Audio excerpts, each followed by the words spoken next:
Welcome to a delightful extra. There's always so many extras in all of these events. Today is part one, chapter one, part one of 4 in Dancing at the Edge of Death, the origins of the labyrinth in the Paleolithic. The story behind this book, and I'm going to tell it briefly in our learning gathering on the Paleolithic, is wild. But the labyrinth is wild. So the first gift the labyrinth brought me was Sig's book. And I've been talking about Sig's book for 3 or 4 learning gatherings. Yeah, probably going back to Art 2. So many of you did find this book. It has 6 or 7 different covers and have enjoyed it tremendously. It's the best book until this one on the 7 circuit labyrinth. And it has an entire chapter, which is so important that I made a PDF for you because not everyone has the book. Chapter 3, The Myth. So I scanned my pages, sent it to my assistant, and that will be posted as another extra gift. But if you have Sig's book, read chapter 3, The Myth. Why? Notice that little image on the cover of our book. The myth is about the Minotaur. And it's all interwoven with the myth of the Minotaur, helping us erase the patriarchal story, which is he's the monster and a guy, Theseus, has to murder him. Please, just go away. We learned in our time with the goddess that there's 25,000 years pre-patriarchy of stories and images and mythologies and life with extreme reverence for the goddess. So one day I'm on Facebook and somebody in the Netherlands posted in a labyrinth group. I'm a member of a gazillion labyrinth groups. She posted the cover of this book and said, help me, help me, help me. I absolutely have to read this book and I can't find it anywhere. And if I could, it's $200 and I need help. And my whole body. I immediately went to Amazon, clicked, and I don't know, it's one of those labyrinth miracles, goddess miracles, call it whatever you want. There was one copy for $26. I immediately got it. It actually arrived at my front door the next day. It's like, what? I started to read. I don't think I made it 3, 4, 5 pages, and I was all over Kathy. You have to get this book. And Kathy eventually did connect with the author, Jody Lorimer, and Jody sent her 5 books from her basement, and 5 of us did get those books, and 3 purchased. So Kathy, myself, and I think Mara Totten. So 8 of us have this book. And now, thanks, I think, to us, it's not only out of print, it's like 200. It's just forget it. I mean, you want to go look for it, be my guest, but it's unbelievably expensive. So consequently, Kathy and I are going to read portions of it to you. So get a glass of water, sit back, anoint yourself with remember, because we're going way back. We're going back so far that we're going to remember. I think I'll just put my Pars Fortuna quartered circle star dial on my thymus. Yeah, you can't see, but that's my thymus, and my thymus is where I hear the divine. You'll hear that story when we enter the caves. So, are you ready? This book completely changes anything you think you know. It's deeper than Sig's book, which is pretty deep. I'm starting on page 17. I began this journey simply enough. While reading the newspaper one morning, an article appeared over the rim of my coffee cup about a group of workshop participants at an Episcopalian retreat center walking a labyrinth. There was a photo of quiet-bodied people, sock-footed and reverential, some with scarves, some with talismans, eyes closed in prayerful silence, wending their way along the candlelit circuitous path of a purple labyrinth. Now, she doesn't say who and where and when, but Lauren Artress brought the 11, which is always shown in purple, and it says Episcopalian Retreat Center, and Lauren Artress is an Episcopalian deacon, and the first 11 Circuit Labyrinth in America was at the San Francisco Grace Cathedral, an Episcopalian cathedral. So my guess would be that was what she was reading. The copyright of this book is 2009. So I know as an author, she wrote the manuscript in 2007. And I'd have to get up to look at the copyright for Lauren's book. My personal acquaintance with the labyrinth was from a childhood book of Greek myths. It was a dangerous puzzle where one needed to be an armed hero and have a magical guide to escape being eaten by the vicious creature, half man, half bull, that dwelt at its heart. The fact that the story danced around how the Minotaur had come to be through the unnatural passion of the Queen of Crete. It's a whole crazy, stupid patriarchal story. Go ahead and learn it, but know that it's a lie added to their garden of lies. Sent up my child's red flag that grown-ups weren't being quite square with me. Obviously, she's smarter than the average bear. There must be more here than meets the eye, and there was entirely too much focus on the golden boy, Theseus, as if we were being distracted from the real story with a pay no attention to the man behind the curtain ploy. Man, what a smart child. Mysteries were wrapped in enigmas here with no true happy ending. The finale, in which Theseus claims the crown of Athens, didn't resolve the emotional turmoil of blood and misery that lay at the heart of the tale. A history of cannibalistic sacrifice, an abandoned princess, and a king who hurled himself off a mountain into the sea in despair. Patriarchal myths and fairy tales, what can we say? There was definitely a demented grandma somewhere in the basement. The Minotaur's tale of gruesome murders and the implied peculiar sexual proclivities that created him did not easily translate that morning over coffee into a reverential Sunday activity of choice. What was going on here? What possible connection could there be between these peaceful Episcopalians and a ravenous mythological beast? What a great question, right? I wish I had thought to ask that of Lauren Artress. I interviewed her. She was like my third or fourth guest on my radio show back in 2013, but I didn't know all that then. Plus, I don't think she would have appreciated the question. The answer must lie at the heart of the labyrinth, the experiential goal for the Sunday walkers, and both prison and home for the Minotaur. Thus began my journey to find the origin of the labyrinth, to explain how two such divergent ideas as peaceful meditation and hideous death could coexist in one symbol that is both graphic symbol and metaphorical path of life's journey. I invite you to follow in my footsteps to the heart of the mystery along a path that joins science with mysticism. There we will discover that the source and self-generating power of the labyrinth lies at the borderland separating life and death in the hands of healing shamans of the Paleolithic. That's the sentence that got me to stop. Text poor Kathy. Said, stop what you're doing. You absolutely positively have to get this book.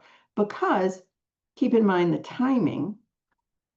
I opened it. Oh, I didn't write the date. Janet. I always write the date, but I don't have a date on this one. But I could think back to the exact date I got it. We have been doing The Labyrinth Carries Us Home on a 7-circuit labyrinth, bringing our beloved dead into the holy well, into the center, to go down the umbilical cord into the womb of the mother to be resurrected and returned. We've been doing this since our two. So that's almost 2 years. So listen to this sentence again, and I think you can tell why I went, woo, woo, woo. There we will discover that the source and self-generating power of the labyrinth lies at the borderland, separating life and death in the hands of healing shamans of the Paleolithic. So we have experienced, very simplistically, but still, we have experienced bringing our beloved dead into the womb of the mother. So we have experienced the borderland of life and death. But this was news to me, that it comes to us 20,000, 25,000, 50,000, 60,000 years in the hands of the healing shamans of the Paleolithic. Okay, the labyrinth, you know how I make that labyrinth handbook and like, look what we learned here and look what we learned here and whoa, look what we're learning here. This drops us into a whole new depth. She divides her section with titles, which is helpful. So next we're going to read about symbols of the depths. At the heart of the mystery is the nature and definition of a symbol and its vital place in culture. Billions of dollars have been spent and committees exhausted to consciously invent immediately recognizable brand images for large corporations. But a mythological symbol is a very different animal. Think about our Pars Fortuna in the libraries. I mean, we're playing with a very ancient, very profound symbol, a very different animal. A symbol can be a term, a word, or image we might know from our everyday lives, which beneath an apparently simplistic surface carries within it layers of deeper secrets that can never be fully defined. That's the quartered circle. I should have read this to you last time. Its ultimate truth is paradoxical. That's a really important understanding. So it's not a straight road to, oh, the meaning is this. Instead, it's this paradox that weaves the impossible opposites together.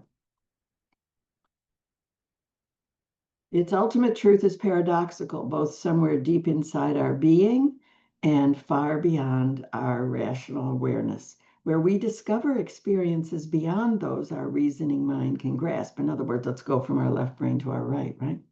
A symbol embodies within itself opposite principles in equal measure.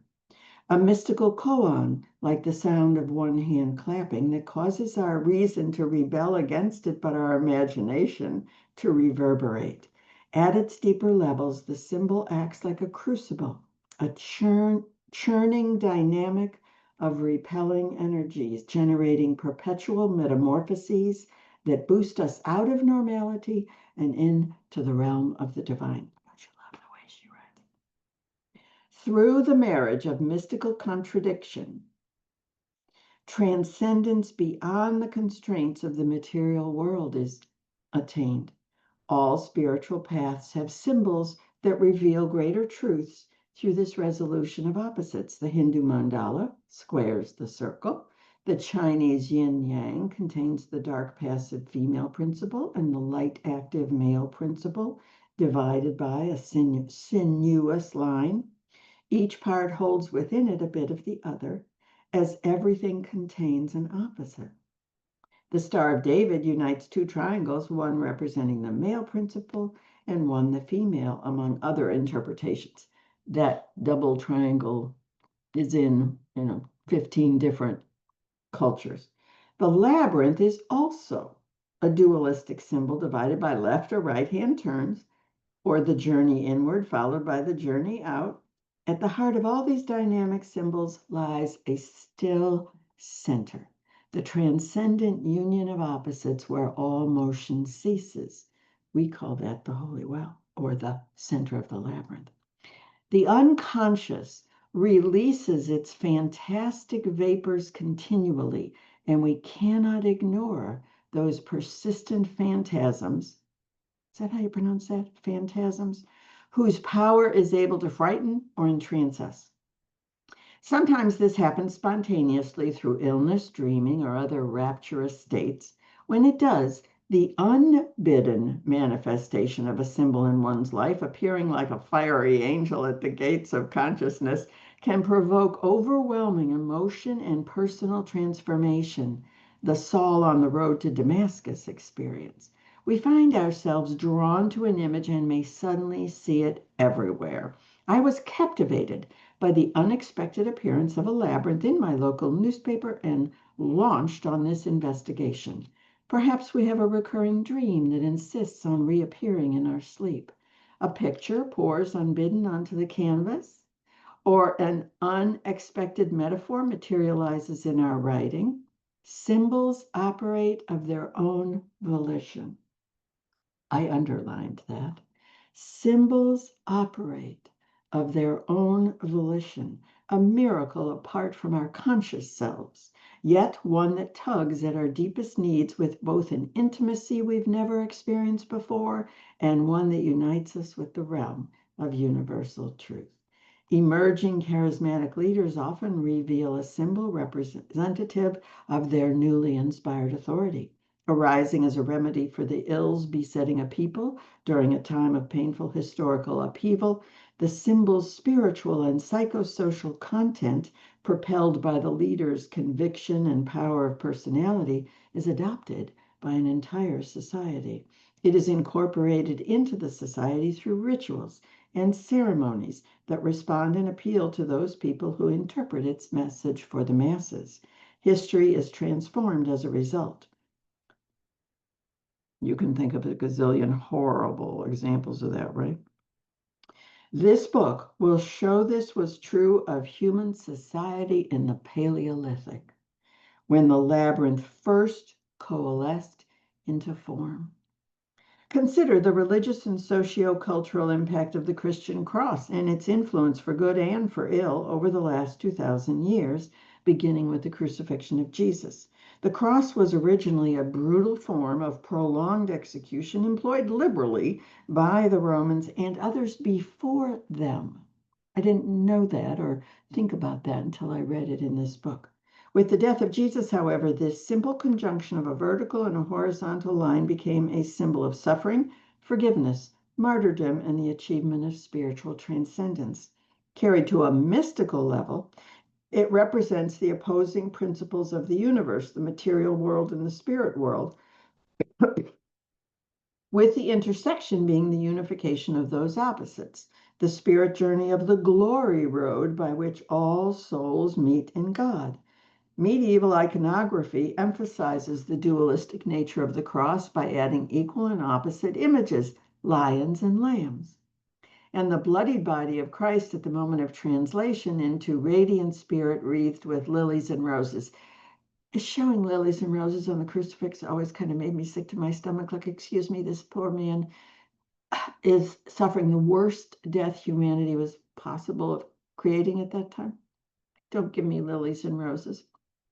The swastika is found in many ancient cultures around the world, from Central Asia to pre-Columbian America. Its implications are numerous, but traditionally it's a solar symbol, indicating the passage of time and the enduring spiritual power of life.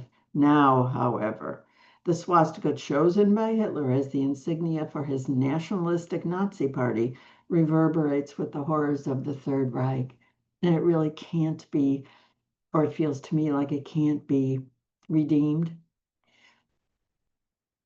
The labyrinth in Western symbolism is commonly known not only as the lair of the Minotaur, but also as the pattern that decorates the floors of medieval Christian cathedrals all across Europe, most famously Chartres in France. There was a brass plate at its center in centuries past, some say with a Minotaur on it, but it has long since disappeared. Chartres' classic design has become the template for endless numbers of labyrinths elsewhere. During the Middle Ages, walking the labyrinth of the cathedral was representative of having made the rigorous journey to the holy city of Jerusalem, itself a symbolic paradise where the saved soul was seen as a new city. The pilgrimage was a sacrificial journey to the sacred center of Christendom. where the pilgrim was met by the Holy Spirit and cleansed of sin. The actual physical pilgrimage, though embraced by many, was often beyond the financial or physical capabilities of others, and walking the cathedral labyrinth was a soul-cleansing facsimile.